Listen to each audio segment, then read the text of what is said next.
Hi, we're going through interesting times for the automobile industry, and it's changing in front of our eyes with rapid electrification of the models. So new models are popping up, EVs and hybrids, and this can be confusing for the general consumer. I've actually met people who don't know the difference between all these different electric cars and hybrids.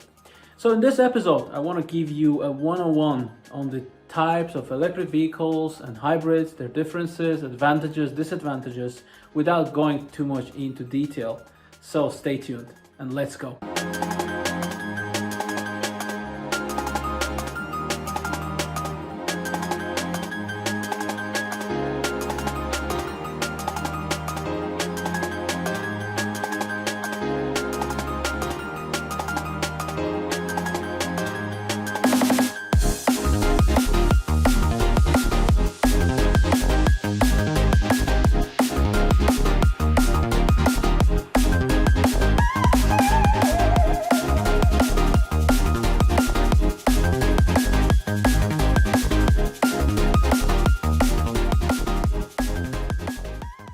First, before we start talking about the electric vehicles, let's define what an ICE is. That stands for internal combustion engine, and this term is nowadays used for the traditional cars with a mechanical drivetrain that run on petrol, diesel or LPG.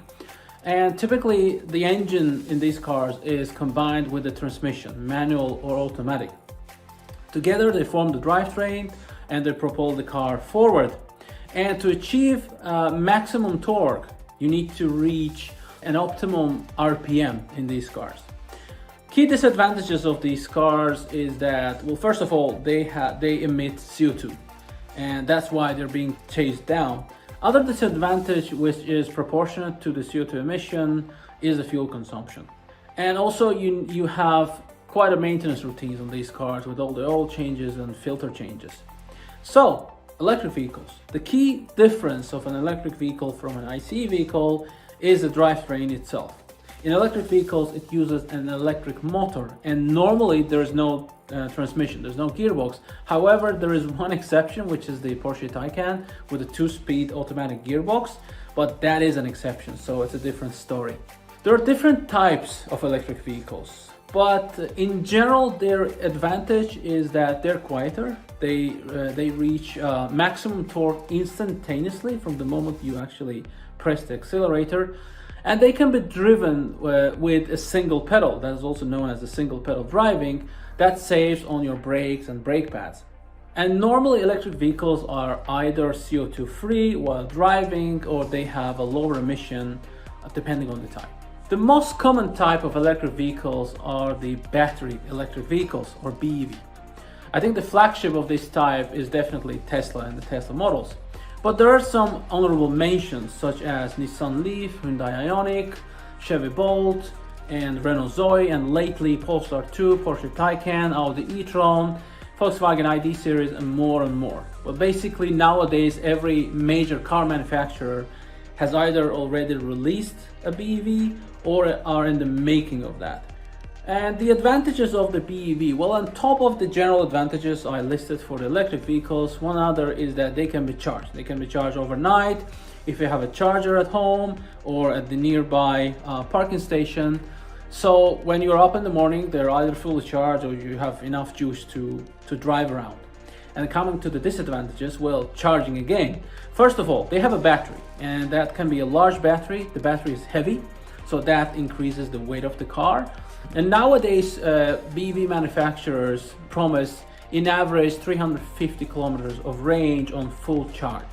Now, depending on the car, and this can be over 500 kilometers or less than 350 kilometers, but that's kind of an average, which is still not as good as you can get from your ICE vehicle.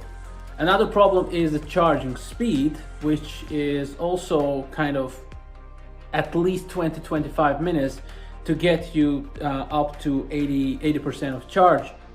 Meanwhile, you can fuel the ICE vehicle in just a few minutes. But there's a lot going on in the battery technology, and the next leap can be a game changer for the battery electric vehicles and electric vehicles in general.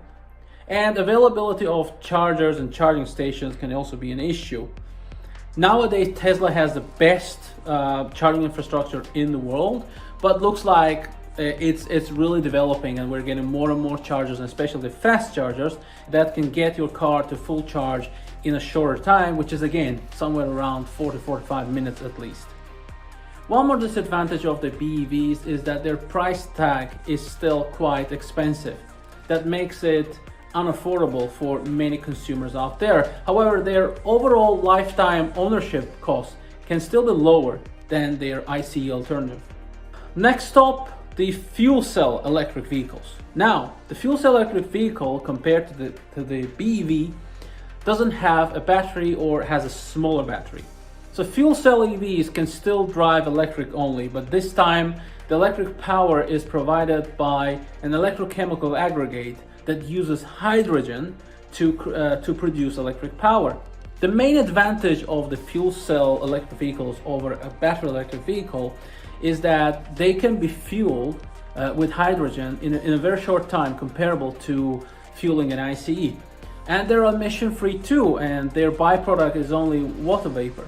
However, the disadvantage is the availability of hydrogen and hydrogen refueling stations, which is nowhere near the battery chargers and, well, the traditional fuel stations. And production of hydrogen is not completely green either. And last stop in the EVs is the E-power, or Nissan E-power. This technology is actually proprietary to Nissan. Similar concept was used earlier in the BMW i3 in their Rex model, which stood for range extender. So what happens in the E-power is that they have an electric motor, so the driving is electric only, that's why it's an EV. But this time the electric power is actually generated by an internal combustion engine that acts as a generator and uses petrol. Actually, this thing gives me goosebumps. I'm really excited with this technology because, yeah, it's not completely CO2 free, but neither is the BEV or the hydrogen vehicles because of their entire supply chain and production process. But this time it gives you comparable consumption and CO2 emission as a hybrid vehicle. We'll come to that. And you can fuel them just like you fuel your normal ICE vehicle in just a few minutes. And an E-power will give you enough range, again comparable to an ICE vehicle. They still are quieter because they are going electric only. They have all the main advantage of an electric vehicle. So I'm actually wondering why this technology doesn't get wider adoption, and I'm really watching this closely. So now let's move on to the hybrid vehicles.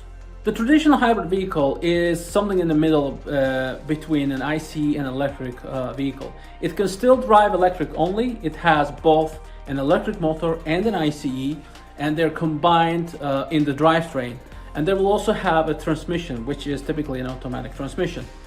The icon of this type is definitely Toyota Prius, which has been around since 1997, later joined by Honda in 1999 with Insight, and nowadays there are more hybrid models around. And I would say that the home of the hybrid cars and the hybrid technology is really Japan, and nowadays a little bit Korea. The advantage of hybrid vehicles is that they have lower CO2 emissions and lower fuel consumption, and they can drive electric only to a certain speed, normally around 30 kilometers per hour. But nowadays, with the evolution of the technology, I think they can give you a bit more speed than that and longer electric only driving. The disadvantage is that you cannot charge them. They still have a battery, but they're not rechargeable. They can be charged from the engine itself while driving, and they can also recuperate the energy from braking.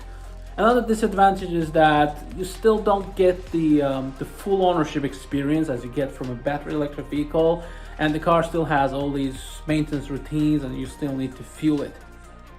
The other hybrid type are the plug-in hybrid vehicles, and this is in between the hybrid and electric vehicle.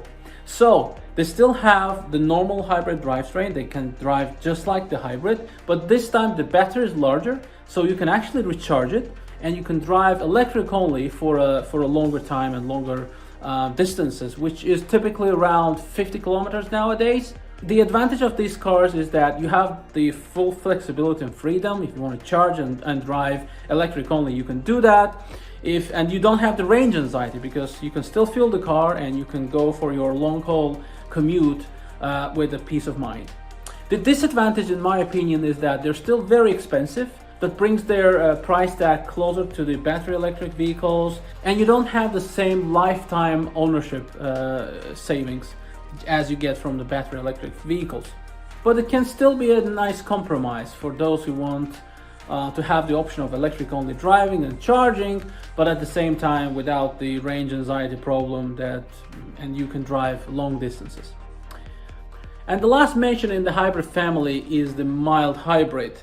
And this was introduced by Audi, but nowadays it's available on many car models, which is basically a smarter start-stop system, and there's no electric only driving, but it still helps reduce the emissions and the fuel consumption to a degree, and a small electric motor and a small battery act as a supplement to the main to the main drivetrain, which is an ICE. And I just want to mention that if hybrid technology started as the main cult movement towards greener future and environmentally conscious driving, nowadays it's also used in the supercars such as Ferrari LaFerrari, Porsche 918 Spider, or McLaren P1. And the hybrid technology is used in these cars in order to achieve the high performance of a supercar at the consumption of a compact sedan. Well, that's it. I hope you found this useful, and subscribe to my channel. Also, let me know in the comments if you want to know more about any specific type of the EVs or hybrids, and tell me what's your experience with them and what is your next car. Are you planning on buying an EV, or perhaps this video will help you with your choice in the future? Thanks for watching and take care. Bye bye.